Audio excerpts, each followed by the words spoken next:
예, 안녕하세요. 윈드미어 부동산의 김현숙입니다. 집을 사겠다고 오시는 분들이 많은데, 그 집을 사겠다고 오시는 분들이 어떻게 집을 사는 과정이 어떤가 하는 거를 잘 모르세요. 그리고 어떤 분들은 잘 모르는 상태에서 그 에이전트가 그냥 사인하라는 것만 전자사인으로 뚝뚝뚝뚝 해버리고 자기가 무슨 사인을 했는지를 모르시고 사인하시는 경우가 많으세요.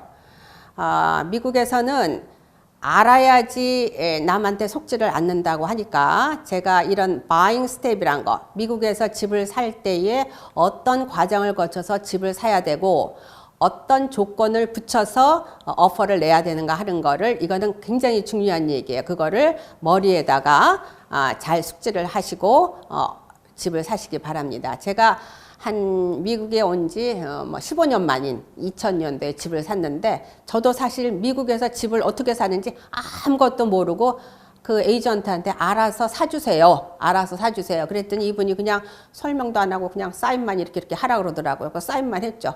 그래갖고 이제 집에 들어갔는데 히터를 어떻게 켜는지 뭐 어떻게 되는지 모르고 이제 고생을 했던 그런 생각이 나요.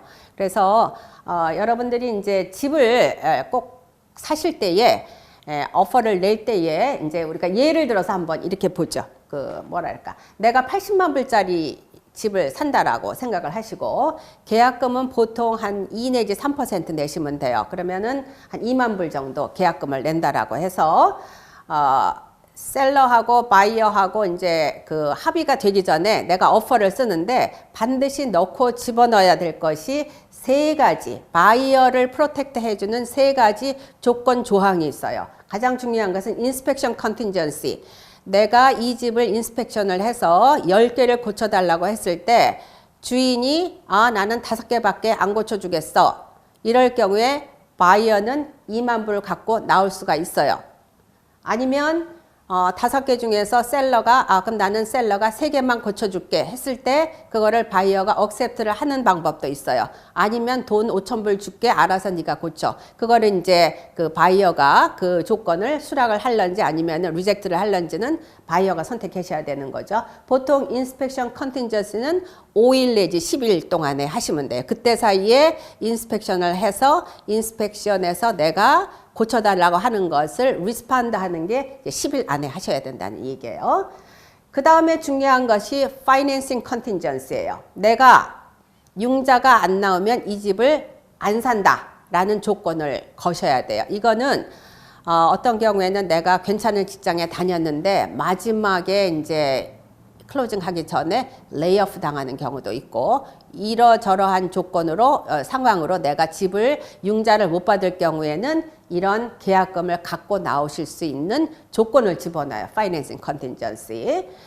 그 다음 3번째는 이제 타이틀 컨틴전시예요. 타이틀 컨틴전시는 타이틀이 그 집의 등기가 클리어한가, 거기에 무슨 다른 뭐 린이 걸려 있다든가 아니면은 옆집하고의 뭐 디스퓨트가 있다든가 이런 것들을 타이틀 인슈런스 컴퍼니에서 확인을 해줘요.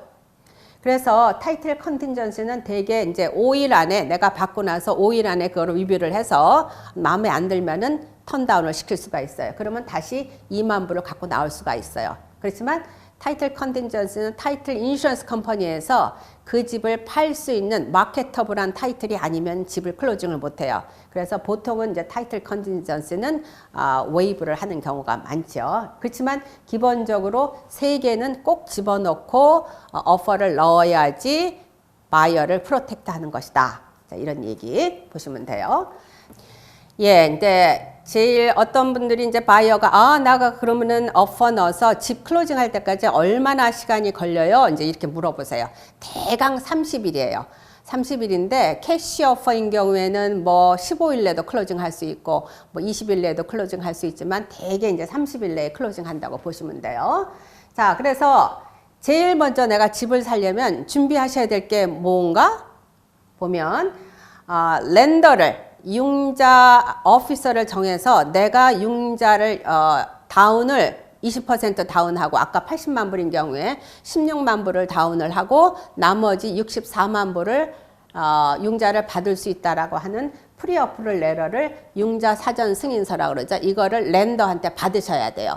어떤 분들은 이거하고 상관없이 그냥 집만 보자고 하시는데 아무리 집을 봐야 이것이 없으면 오퍼를 낼 수가 없어요. 그래서 이거가 가장 우선 첫 번째 순서고, 그 다음에 두 번째는 융자 승인서가 사전 승인서가 나오면 그 중에서 내가 집을 살 때에 도움을 받을 수 있는 에이전트, 경험이 있고, 그 다음에 큰 회사, 조그만 회사보다는 큰 회사에 소속되어 있는 에이전트를, 경험 있는 에이전트를 찾으시는 게 제일 중요해요. 왜냐하면 딜하는 게 틀려요. 그러니까 딜을 잘 해줄 수 있는 그런, 그리고 나한테 서비스를, 최대의 서비스를 해줄 수 있는 에이전트를 선택을 하시고, 그 다음에 서치를 이제 집을 찾는데, 보통 이제 에이전트가 집을 골라서 이런 집이 괜찮네 하고 보내드리는 방법도 있지만, 바이어들이 뭐 레드핀이나 질러를 보고 나 이 집이 좋네요, 이런 식으로 해서 에이전트한테 연결해서 보는 방법도 있어요. 근데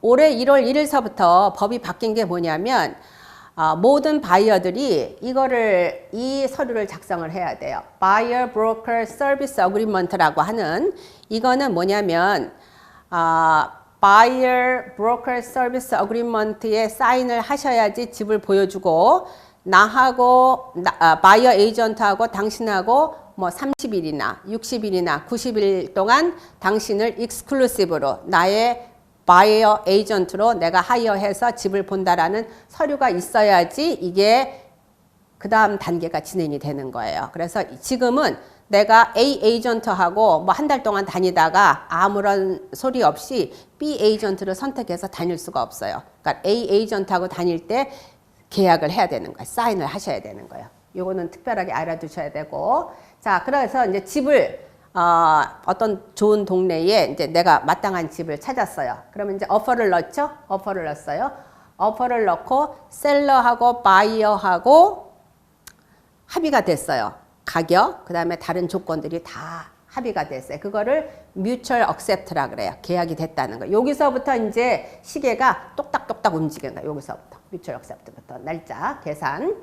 그 다음에는 이제 earnest money를, 계약금이죠. 계약금을 이틀이나 3일 안에 에스크로로 입금을 시켜야 돼요. 방법은 와이어로 하는 방법이 있고 책으로 하는 방법이 있고 두 가지가 있어요. 근데 이제 미국에서 동부 쪽은 에스크로가 아니고 변호사 사무실을 써야 되고, 서부 쪽은 에스크로라는 third party 이런 기관이 있어요. 여기를 사용을 하시면 되겠습니다. 그 다음 단계는 인스펙션을 스케줄 하셔야 돼요. 내가 인스펙션 컨틴전시를 넣으셨다고 하면 7일 안에 인스펙션 리스판드를 보내야 된다라는 데다 사인을 하셨으면 인스펙터를 이제 찾아서 스케줄을 하셔야 돼요. 이거는 보통 이제 에이전트들이 다 해주는 거고, 그 다음에 하셔야 될 것이 여기 계약하는 날서부터 5일 내에 융자 신청을 하셔야 돼. 융자 신청을. 이게 중요한 것이 5일 안에. 5일 안에 융자 신청을 한 것이 없다라고 하면 당신은 파이낸싱 컨틴전시에 대해서 그 권리를 찾지를 못하세요. 굉장히 중요한 얘기예요. 5일 안에. 그 다음 단계는 그 집에 대해서 이제 어프레이저, 감정. 이 집을 내가 80만 불에 사는데 이 집이 80만 불 감정 가격이 나오는가 하는 거를 은행에서 어프레이저를 내보내요. 주택 감정을 하고. 그 다음에 이제 은행에서 감정 나온 그 다음 단계는 이제 조건부 융자 승인, conditional loan approval이 나오죠. 이게. 그러니까 집을 살 때 가장 중요한 것은 융자가 나오느냐 안 나오느냐, 이것이 상당한 비중을 차지해요. 그 다음에 제일 마지막에 이제 final loan approval. 당신은 80만 불 집을 살 수 있도록 융자 신청이 떨어졌어요. final loan approval이 융자 승인이 난 거예요. 최종 융자 승인이 난 거예요. 그러면 이제 모든 사람들이 셀러도 해피하고 바이어도 해피하고 론 오피서 뭐 다 이제 이제 이 집은 클로징을 하겠구나 하고 이제 결정이 되는 거예요. 그러면은 에스크로에서 그 클로징 세틀먼트라고 하는 이런 표를 보여드려요. 요거를. 요것이 클로징 세틀먼트인데 이거는 바이어가 내야 될 돈, 셀러가 내야 될 돈을 이렇게 엑셀로 다 해가지고 뒷장에 보시면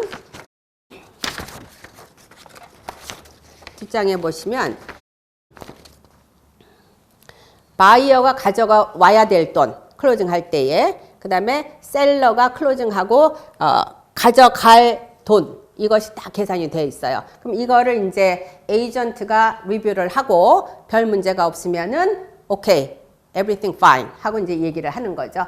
그래서 이게 결정이 된 거예요. 그 다음에 해야 될 것은 항상 바이어는 워크스루를 하셔야 돼요. 워크스루는 내가 집을 봤을 때 하고 내가 집을 사기 한 4, 5일 전에 하고 상태가 변한 것이 없는가 하는 거를 확인하는 거예요. 그러니까 예를 들자면 워터 히터가 내가 이거 봤을 때는 별 상관이 없었는데 집을 클로징 하려고 워크스루를 했더니 워터 히터에서 물이 샜어요. 그럼 누가 고쳐야 될까요? 그거는 워크스루를 했을 때 문제가 생기는 것은 셀러가 고쳐줘야 되는 거예요. 그러니까 똑같이 유리창이 내가 봤을 땐 유리창이 안 깨졌는데 이때 보니까 유리창이 깨졌어요. 그거는 누가 고쳐야 돼? 셀러가 고쳐줘야 되는 거예요. 그래서 워크스루를 항상 꼭 바이어는 하셔야 되고 그 다음에 이제 단계가 이제 다 됐어요. 그러면은 클로징 사인을 할 것을 에스크로하고 스케줄을 짜야 되죠. 이거는 에이전트가 다 해줘요. 이렇게 하고 그 다음에 단계는 이제 돈이 다 들어왔어요. 바이어한테서 돈이 들어오고 또 바이어의 렌더한테서 융자해 줄 돈이 다 들어와서 짝짝 맞았어요. 그러면은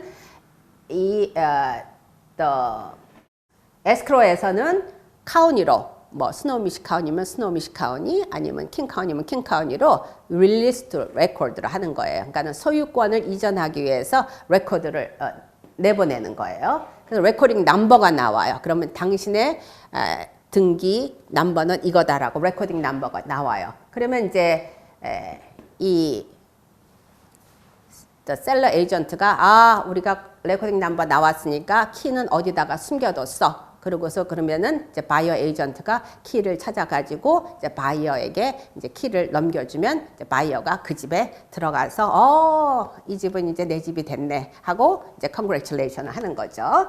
그 다음에 이제 클로징 하고 난 다음에 하셔야 될 것은 바이어가 해야 될 것은 꼭 뭐냐면 유틸리티 어카운트를 넘기셔야 돼요. 그 전까지는 클로징 하기 전까지 만약에 클로징이 3월 15일이었다. 그러면 3월 15일까지는 셀러가 유틸리티를 내야 되지만 3월 16일서부터는 바이어가 내야 돼요. 그래서 유틸리티를 모두 자기 어카운트를 새로 열으셔야 돼요. 이렇게 되면은 모든 이제 간단하게 제가 바잉 과정을 설명을 드렸어요. 그래서 그래프를 보면 이게 타임라인을 보면은 오퍼 넣어서 여기까지 30일 걸려요. 30일 걸리고 다시 한번 제가 리뷰를 해드리는 거예요. 그래서 셀러하고 바이어하고 사인을 한 것을 뮤추얼 억셉트라고 그러고 여기서부터 시계가 똑딱똑딱 하죠. 어네스트만이 에스크로우 디파짓 하셔야 되고 그 다음에 론 어플리케이션은 여기서부터 5일 내에 론 어플리케이션 하셔야 되고 그 다음에 은행에서 어프레이저 감정을 내보내요.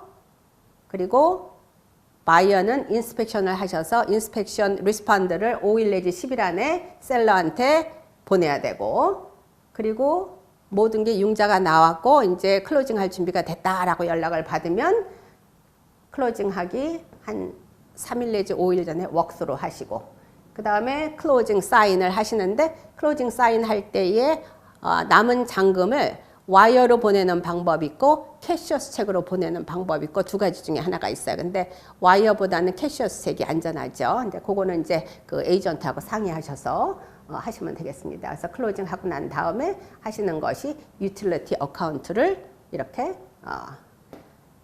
자기 어카운트를 열어서 이제 하시는 거죠. 이것이 전체적인 미국에서 집 사시는 과정이에요. 한국에서 집 사시는 과정하고 미국에서 집 사시는 과정하고 아주 다른데 미국에서 태어나고 자란 미국 사람들도 이러한 집 사는 과정에 대해서 잘 모르세요. 그러니까 여러분들이 이거를 잘 숙지하고 오퍼를 내야지 손해 보지 않는 그런 것이 됩니다. 자, 그러면 또 한 가지 질문은 뭐냐면 그러면 내가 집을 사는데 비용이 얼마나 들어요? 그런 얘기예요. 자, 아까도 얘기했지만 purchase price가 80만 불이고 계약금이 2 내지 3% 2만 불을 넣었다. 그럼 이런 조건 3개를 넣고 우리가 오퍼를 넣었어요. 그럼 비용은 어떻게 드느냐? 돈도 생각을 해야 되죠. 내가 준비를 해야 되니까. 대개 buyer closing cost는 전체 그 purchase price의 3%로 보시면 돼요. 대강 3%. 그러면 3%면 한 24,000불 정도 되죠? 그 24,000불을 내 융자에다가 올려서 내 융자 금액에 올려서 융자를 받는 방법이 있고 아니면은 나는 페이먼트가 올라가는 거 싫으니까 내 주머니에서 24,000불을 넣어서 그 클로징 하시는 경우도 있어요.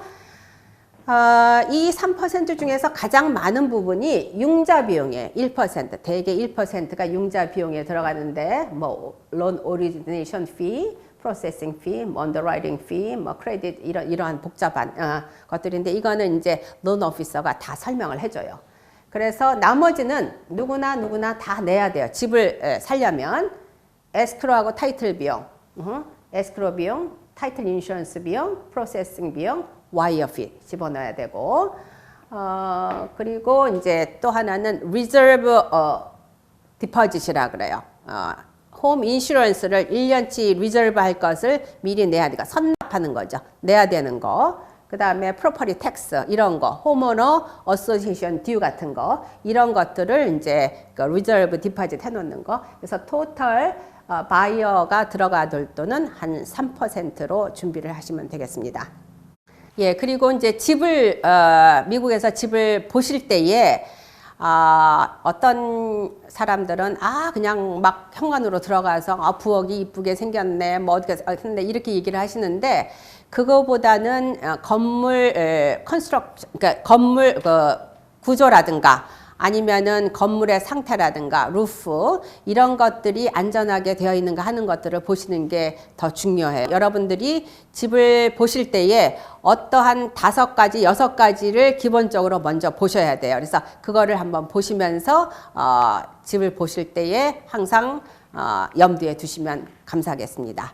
예, 다음번에 뵙도록 하지요. 감사합니다.